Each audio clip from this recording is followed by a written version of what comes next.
மாற்றத்தினூடாக மாற்றத்துக்காக பயணிக்கும் அனைவருக்கும் இன்று ஒரு நான் முக்கியமான விடயத்தை பதிவிடலாம் என்று நினைக்கிறேன். அதாவது இன்று கௌரவ நாமல் ராஜபக்ச அவர்கள் எக்ஸ் தளத்தில் அவருடைய ஒரு கருத்தை பகிர்ந்திருந்தார்.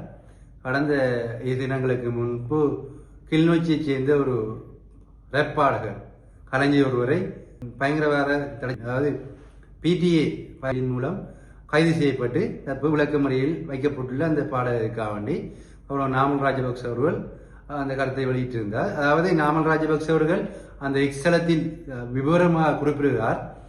அதாவது கடந்த உள்ளூராட்சி மன்ற தேர்தல்களில் NBP சேர்ந்த உறுப்பினர்கள் விடுதலை புலிகளின் பாடலை வெளிப்படையாக பதிவு செய்து தேர்தல் மேடைகளில் வெளிப்படையாக என்பதை கௌரவ நாமல் ராஜபக்ச கூறுவதோடு, அதாவது அந்த நேரத்தில் போலீசார் இந்த பயங்கரவாதத்தை மேற்கொள்ளவில்லை. அதாவது 2 வேறு வகையான சட்டமா என்ற கேள்வியை கௌரவ நாமல் ராஜபக்ச அவர்கள் எக்ஸ் தளத்தில் கூறினார். அது மட்டுமில்லை, அவர் சொல்லியிருந்தார் விடுதலை புலிகள் என்பது தடை செய்யப்பட்ட இயக்கம்.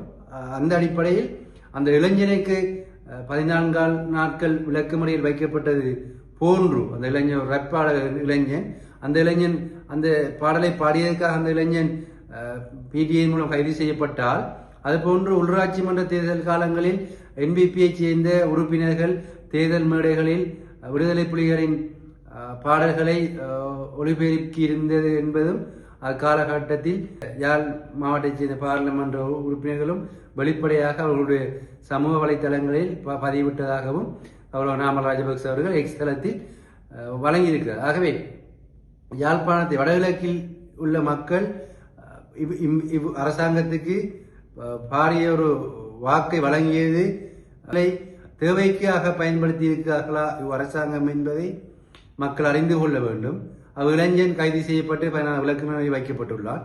ஆகவே அவர்களுக்கு ஒரு சட்டம், அந்த இளைஞனுக்கு ஒரு சட்டமா என்பதை கேள்விக்குறியாக அமைகிறது. ஆகவே மக்களாகிய நாம் சற்று சிந்திக்க வேண்டும். அரசியலை என்றும் பொய்யான ஒரு அரசியலை செய்யாமல், மக்களை சொல்லி வாக்கை பெற்றுவிட்டு பிறகு அவருடைய அரசியல் லாபத்துக்காக செய்யாமல், முடியுமானவற்றை முடியும் என்று சொல்லிக்கொண்டு இல்லாத இல்லவென்று மக்களுக்கு வழங்கினால், முக்கியமாக யாழ்ப்பாணம் வடமக்கள் அரசாங்கத்துக்கு பாரிய ஒரு வாக்கை வழங்கியிருந்தார்கள். அதுபோன்று கௌரவ நாமல் ராஜபக்சவர்கள் வெளிப்படையாக கூறியிருந்தார் விடுதலை புலிகள் ஒரு தடை செய்யப்பட்ட இயக்கம். அதுபோன்று அந்த ரப்பாளகன் பாடியது PTM கைது செய்யப்பட முடிந்தால் ஏன் உள்ளூராட்சி மன்ற தேர்தல் காலத்தில் NBP உறுப்பினரால் தேர்தல் மேடைகளில் விடுதலை புலிகளின் பாடல்களுக்கு இச்சட்டம் பாயவில்லை என்று அப்போது போலீசார் எங்கிருந்தார்கள் என்ற ஒரு கேள்வியை கௌரவ நாமல் ராஜபக்ச அவர்கள் வெளிப்படையாக கூறியிருக்கிறார். ஆகவே அரசியலுக்காக தமிழ் மக்கள் மீது போலியான அன்பை வெளிப்படுத்தாமல், உண்மையை முடிந்தால் முடியும் என்ற ஒரு அரசியல், மக்கள் மீது சரியான ஒரு அரசியல் நோக்கத்தை கொண்டு செல்வதே அனைவரின் நோக்கம். கௌரவ நாமல் ராஜபக்ச அவர்கள் எப்போதும் பொய்யான அரசியல் செய்வதற்கான ஒரு இளம் தலைமைத்துவம் அல்ல. அவரால் முடிந்ததை முடியும் என்று சொல்லி முடிந்ததை செய்வோம் என்று சொல்லக்கூடிய ஒரு தலைமைத்துவம் கௌரவ நாமல் ராஜபக்ச அவர்கள். ஆகவே நாமல் ராஜபக்ச அவர்கள் வெளிப்படையாக இதை கூறியிருக்கிறார். ஆகவே தமிழ் மக்களாகிய நாம் சிந்திக்க வேண்டும். அரசியல் லாபத்துக்காக வேண்டி மீண்டும் எமது மக்கள் போலியான தேசியவாதிகளை உட்பட போலியான அரசியலை நம்பாமல் சற்று சிந்தித்து மாற்று அரசியலுடன் போகும் பட்சத்தில் பல மாற்றங்களை உருவாக்க முடியும் என்பது எங்களுடைய நம்பிக்கையுடன் எங்களுடைய நிச்சயம் நடைபெறும் என்பது உறுதியாக கூறிக்கொள்ள முடியும். ஆகவே அனைவரும் இணைந்திருங்கள்.